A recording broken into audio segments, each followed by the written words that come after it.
Hello दोस्तों, स्वागत है आपका हमारे YouTube चैनल जिसका नाम है खड़ूस मास्टर। अभी तक हमने पढ़ा चंद्रगुप्त मौर्य और बिंदुसार के बारे में, जिनकी साम्राज्य नीति और साहित्यिक स्रोत के बारे में हम पूरी तरह से पढ़ चुके हैं। आज हम पढ़ने वाले हैं सम्राट अशोक, महानतम चक्रवर्ती राजा सम्राट अशोक के बारे में, जिनका शासनकाल है 272 या 273 ईस्वी पूर्व से 232 ईस्वी पूर्व तक माना जाता है। सम्राट अशोक के जीवन काल में, उनके जो शासन काल में अत्यधिक शिलालेख, बृहत लेख इनका निर्माण हुआ था। तो हम उसके साहित्यिक स्रोत के बारे में पढ़ेंगे, उसके बाद में सम्राट अशोक के शासन के बारे में पढ़ेंगे। तो सबसे पहले पढ़ेंगे अशोक के अभिलेख।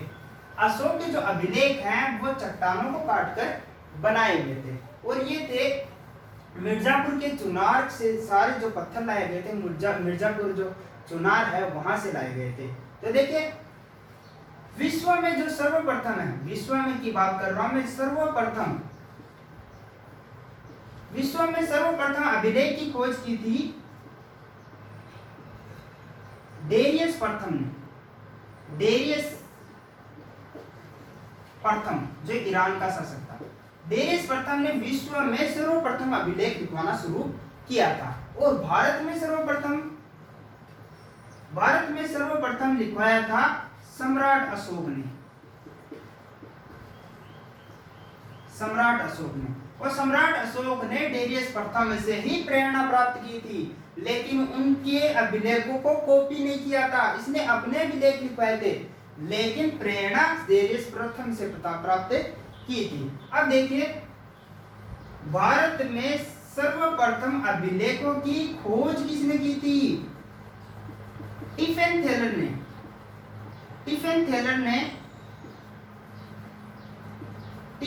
ने 1750 ईस्वी में, उस समय किसका राज था? अंग्रेजों का राज था भारत में। तो 1750 ईस्वी में भारत में सर्वप्रथम शिलालेख खोजा गया, अभिलेख खोजा गया, जिसने खोजा था टिफेन थेलर ने। लेकिन टिफेन थेलर ने खोज तो लिया, लेकिन उसको पढ़ना नहीं आया। तो सबसे पहले भारत में देखिए, भारत में सर्वप्रथम अभिलेखों को पढ़ाई किसने की थी उसने? तो ये जेम्स प्रिसेप ने। जेम्स प्रिसेप जो है, उन्होंने 1837 ईस्वी में पहला अभिलेख पढ़ा था, जिसका नाम है दिल्ली टोकरा अभिलेख। दिल्ली टोकरा अभिलेख है, उसको सर्वप्रथम खोजा था, सर्वप्रथम पढ़ा था। तो ये है अभिलेखों के बारे में, विश्व में इसका इतिहास। और भारत में सर्वप्रथम जन्मदाता भी कहते हैं, जन्मदाता मतलब भारत में शिलालेखों का या अभिलेखों का जन्मदाता सम्राट अशोक का है। अब देखो, अब इन सभी अभिलेखों, कम से कम 40 से 45 अभिलेख मिले हैं अशोक के, और इन सभी अभिलेखों के सारे डेटा एकत्रित करके एक इतिहास का निर्माण किया गया। उस इतिहास का निर्माण किया था शिलालेखों के आधार पर या अभिलेखों के आधार पर इतिहास निर्माण किया था। अशोक के इतिहास का निर्माण किया था किसने? डीएस भंडारकर ने। डीएस भंडारकर ने केवल अभिलेखों के आधार पर अशोक के सारे इतिहास का चित्रण किया था। तो ये था अभिलेख के बारे में छोटी सी जानकारी, जो हर एग्जाम में पूछी जाती है। अब पढ़ते हैं अभिलेख। दोस्तों, अशोक के जो अभिलेख थे वो 3 प्रकार के थे। चलिए पढ़ते हैं अभिलेख। 3 प्रकार के अभिलेख थे। पहला था शिलालेख, जो बड़ी बड़ी शिलाओं पे लिखा जाता था। दूसरा था, क्या था दोस्तों? शिलालेख था। तो शिलालेख के बाद में क्या है? स्तंभलेख। और लास्ट में क्या है? गुहालेख। बड़े बड़े पहाड़ों को काटकर गुहालेख, जब बहुत भिक्षुओं के लिए बनाए जाते थे, इनको दान में ही दिया जाता था। ऐसा उल्लेख है कि कम से कम 86,000 गुहालेखों का इसने निर्माण किया था, लेकिन अभी तक उसका प्राप्त प्रॉपर साक्ष्य नहीं है हमारे पास। चलिए, शिलालेख 2 प्रकार के, बृहत शिलालेख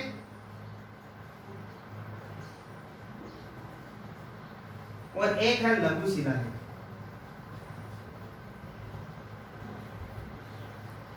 इसी प्रकार से स्तंभ भी दो प्रकार के, एक तो बृहत स्तंभ लेख और एक लघु स्तंभ लेख। इस प्रकार से जो सम्राट अशोक के हैं उनके अभिलेखों का विवरण दिया गया है, उनका वर्गीकरण दिया गया है। तो इनमें देख लीजिए, इन अभिलेखों में 3 प्रकार की भाषाओं का, 3 प्रकार की लिपियों का प्रयोग किया गया था। देखो, जो लिखने की कला है उसे लिपि कहा गया। मतलब पहले ऐसे लिखते थे, जैसे इस साइड से इस साइड लिखते हैं, जिसे लिपि मतलब ब्रह्मी लिपि कहते हैं। देखिए, ये जो भारत है, केवल भारत में, केवल इंडिया में कौन सी का है, ब्रह्मी लिपि का प्रयोग हुआ, क्योंकि यहाँ की स्थानीय लोगों की भाषा है, ब्रह्मी लिपि में लिखी जाती थी, तो ब्रह्मी लिपि का प्रयोग हुआ। पाकिस्तान में खरोष्टी लिपि बनाई गई, और अफगानिस्तान में अरेमाइक लिपि में लिखा गया। क्लियर? तो 3 लिपियां थी, बर्मी, खरोष्टी और अरेमाइक। चलते हैं, आज का पहला अभिलेख पढ़ने की बारी है। तो पहला अभिलेख कौन सा पढ़ेंगे? शिलालेख। दोस्तों, सबसे पहले पढ़ेंगे शिलालेख। शिलालेख में भी कौन सा? सर्वप्रथम पढ़ेंगे बृहत शिलालेख। ये देखिए, 8 स्थानों पर प्राप्त हुए थे। 8 तो स्थान थे और 14 शिलालेख मिले थे। 8 स्थानों पर 14 बृहत शिलालेख प्राप्त हुए थे हमें। चलिए, मैंने इन शिलालेखों को याद करने के लिए एक शॉर्ट ट्रिक बनाई। शॉर्ट ट्रिक कैसे है? देखो, हंसना मत दोस्तों, लेकिन ट्रिक अच्छी है। शाम को जो सोए गधा है। अरे, जो आरती के समय जब भगवान की अर्चना की जाती है, जो सोता है वो क्या है? गधा है। चलिए, अब देखिए, इस ट्रिक से 8 स्थानों के बारे में कैसे विवरण देते हैं। 8 स्थान देखिए।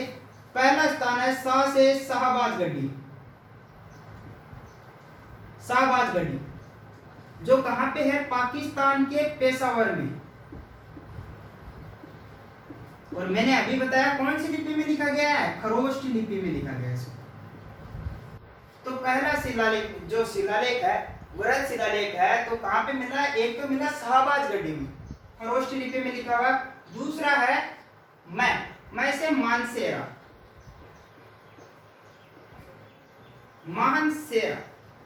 मानसेरा का जो शिलालेख है वो हमें हजारा में मिला था।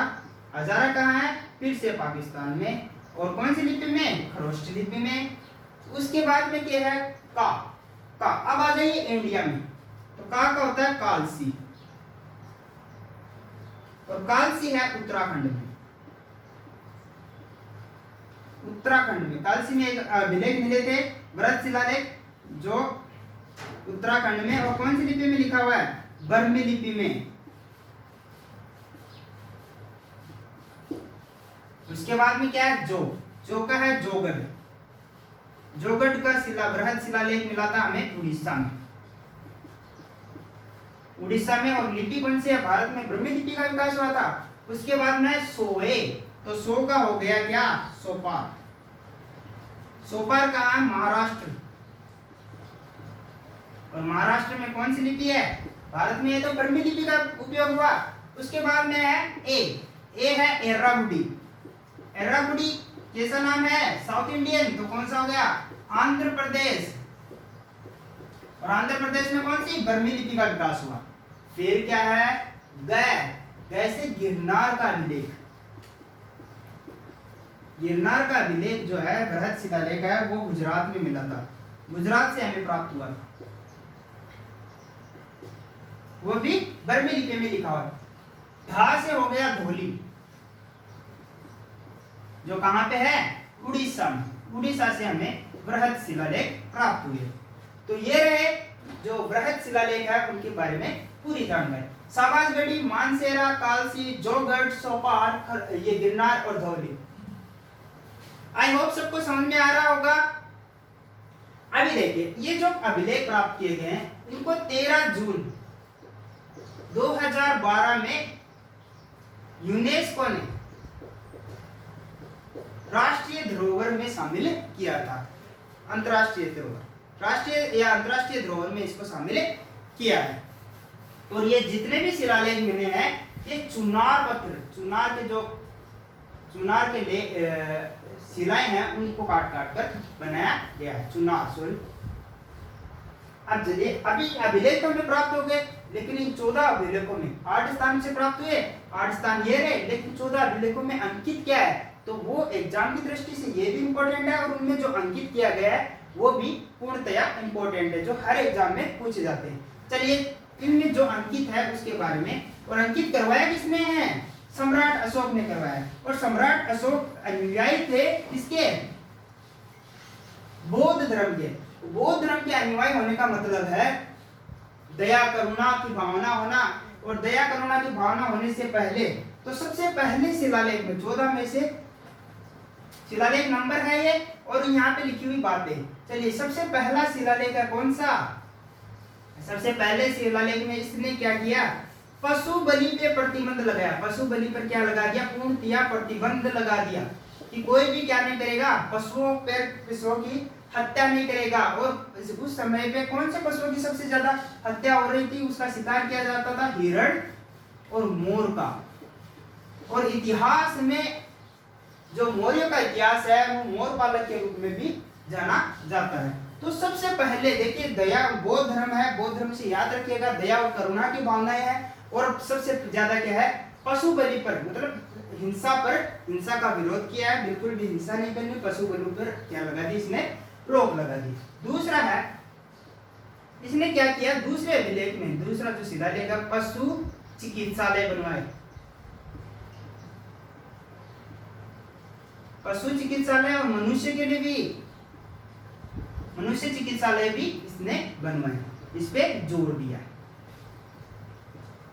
पशु चिकित्सालय और मनुष्य के लिए चिकित्सालय के इनके प्रति क्या है, लोक कल्याणकारी।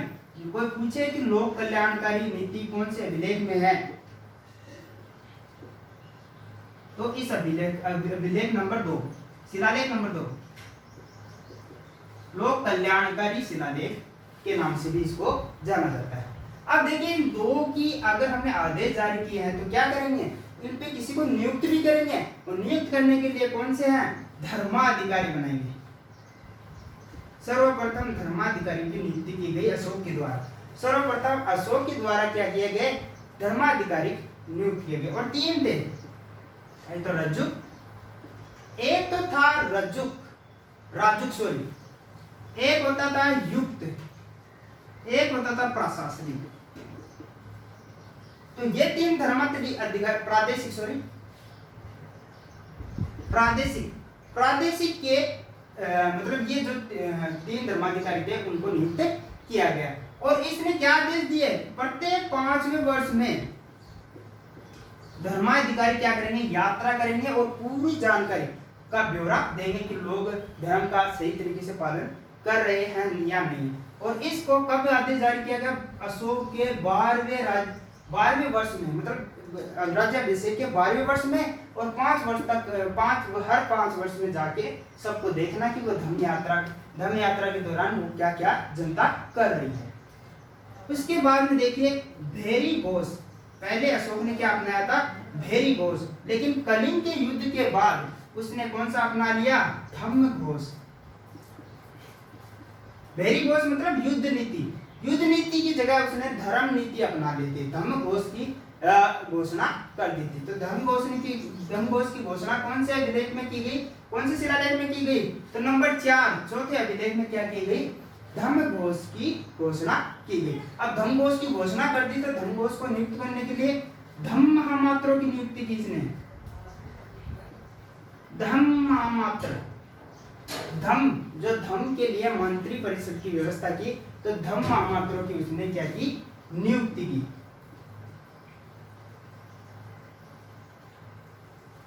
इसके अलावा इसके अंदर कंबोज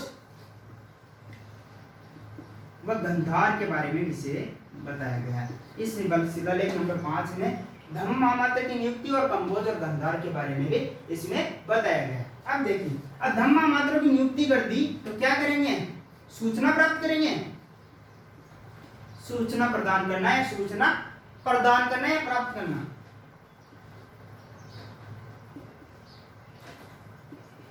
अब इनकी नियुक्ति करने के बाद मतलब समाज सेवा का भाव था इसके अंदर, समाज सेवा के बारे में कि लोग सही तरीके से धर्म का सही तरीके से पालन कर रहे नहीं है, तो धम्मामात्य क्या करते थे, अशोक को वो जहां कहीं भी हो उसको सूचना प्रदान, मतलब अशोक ने ये कहा था कि वो जहां कहीं भी हो उसको इनके बारे में सूचना प्रदान करना किसका कार्य था, धम्मामात्य का कार्य था। उसके बाद में है सेवंत है धर्म सर्वण, धर्म सर्वण, आत्मनियंत्रण, धर्म श्रवण और आत्मनियंत्रण के बारे में और मन की पवित्रता के बारे में इस अभिलेख में बताया गया। मन की पवित्रता यानी कि धार्मिक जो जीवन है उसके बारे में इसके अंदर बताया गया। मतलब धर्म के जो आदेश हैं, धर्म के लिए धर्म को सुनना चाहिए, अपने आप पर आत्मनियंत्रण रखना चाहिए और धर्म की क्या, मन की पवित्रता से ही धर्म संभव है। चलिए नंबर 8 व अभिलेख में इसने क्या लिखा है, शिकार यात्रा पर या आखेट किया करते थे, शिकार यात्रा की जगह क्या नहीं कर दिया शुरू, धम्म यात्रा शुरू कर दी कि भाई कोई भी शिकार नहीं करेगा, क्या करेगा, धम्म यात्रा करेगा। पहले राजा क्या करते थे, आखेट किया करते थे, मतलब शिकार के लिए जंगल में पशुओं को बहुत ही निर्लजता थे, बहुत ही मतलब बर्बरता से उनको मारा करते थे। तो उसने शिकार यात्रा पर क्या कर दी, प्रतिबंध लगा दिया और क्या शुरू कर दी, धम्म यात्रा की, पशुओं की रक्षा करो, उनका मतलब समाज सेवा की भावना रखो। चलिए आगे चलते हैं। तो 8 शिलालेख सबको समझ में आ गया कि पशु बलि, पशु चिकित्सालय, धर्माधिकारी, भेरी घोष, धम्म महामात्र, सूचना प्राप्त करना और धर्म श्रवण और शिकार यात्रा, ये तो सबको समझ में आ गए होंगे। आई थिंक सबको सेट हो रहा होगा। चलिए शिलालेख नंबर 9,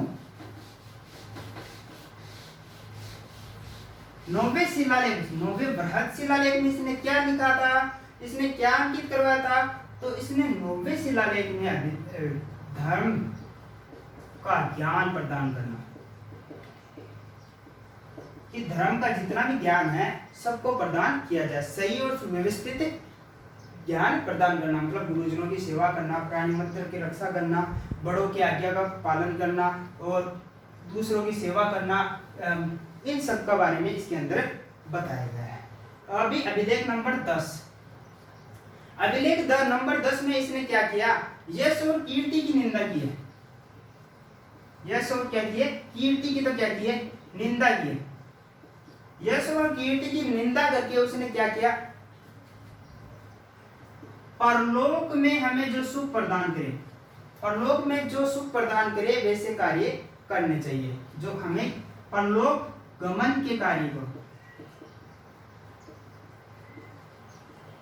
मतलब परलोक में हमें सुख की प्राप्ति हो ऐसे कार्य, मतलब अच्छे कर्म हमें करने चाहिए। उसके बाद में अभिलेख नंबर 11, अभिलेख नंबर 11 में क्या लिखा हुआ है, धर्म की श्रेष्ठता के बारे में लिखा हुआ है।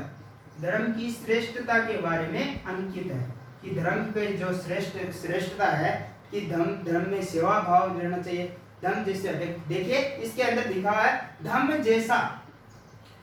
जैसा कोई दान नहीं, कि धर्म के जैसा कोई दान नहीं है, दान नहीं है, धर्म के जैसा कोई दान नहीं, धर्म की जैसा कोई सेवा नहीं है, इन प्रकार से वर्णन किया गया है। और धर्म के जैसा कोई मित्र नहीं है, इसके बारे में इसमें विवरण दिया गया है।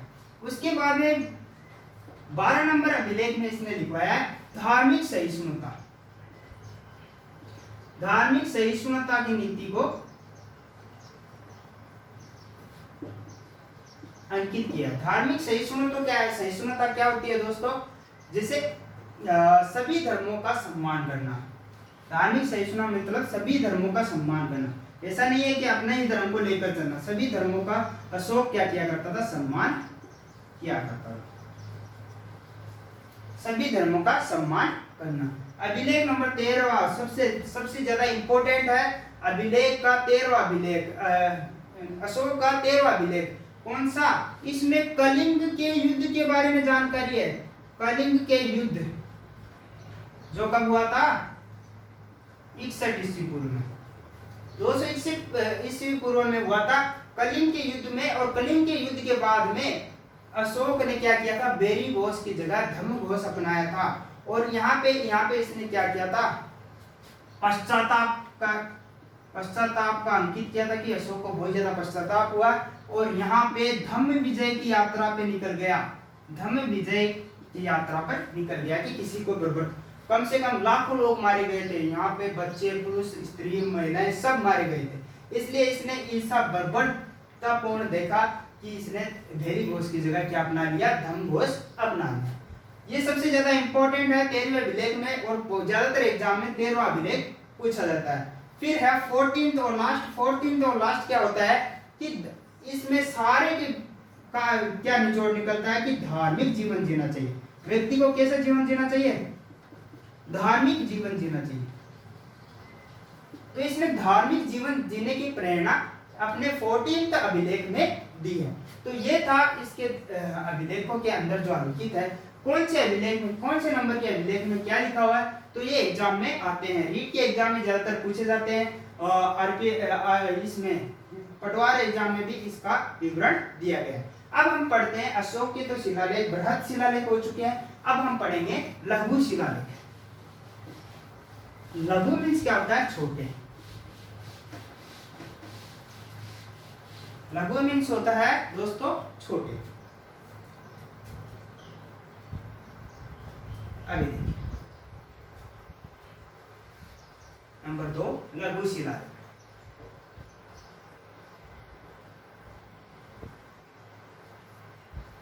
लघु शिलालेख कम से कम भी 18 से 20 प्राप्त हुए हैं।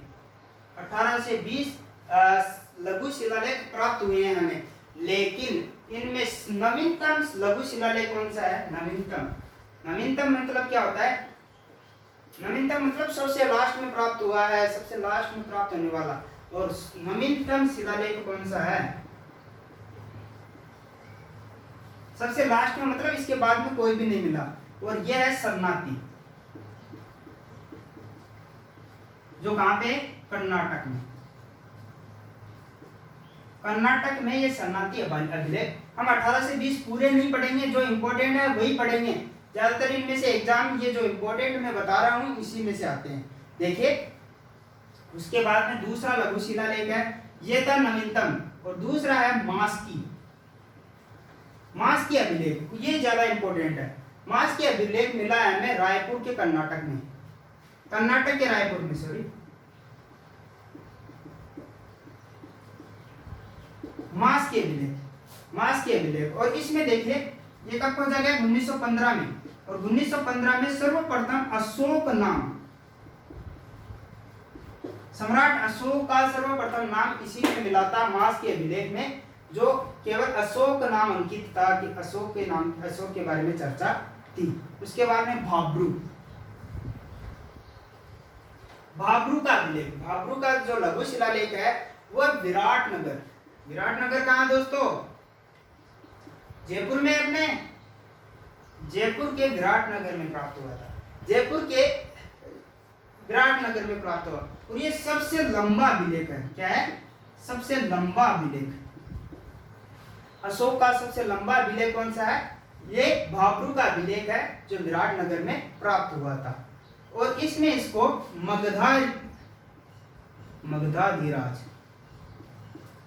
मगधाधिराज अंकित किया हुआ, मतलब मगध का राजा, मगधाधिराज के नाम से पुकारा गया। ठीक है। और लास्ट है जो इंपॉर्टेंट है, कासवा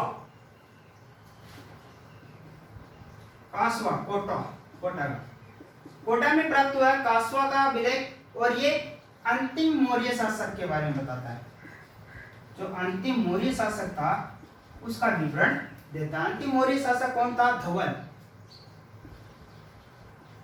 उसका विवरण देता है। तो ये लघु शिलालेख जो इंपॉर्टेंट थे एग्जाम की दृष्टि से वो मैंने बता दिए हैं। और देखिए जितने भी स्तंभ लेख, गुहा लेख जितने भी हैं, ये कहाँ है, स्तंभ लेख मिर्जापुर के चुनार गांव से लाए गए हैं, मिर्जापुर के चुनार गांव से लाए गए हैं, और बलुआ पत्थर से बने हैं। ठीक है। तो ये थे अशोक के शिलालेख। आज हमने पढ़ा अशोक के शिलालेख। कल हम पढ़ेंगे अशोक के स्तंभ लेखों के बारे में। तो आज का वीडियो यही समाप्त होता है। आपको ये वीडियो कैसा लगा? अगर अच्छा लगा हो तो लाइक, शेयर और कमेंट करना न भूलिए और हमारे चैनल को सब्सक्राइब कीजिए। थैंक यू, धन्यवाद।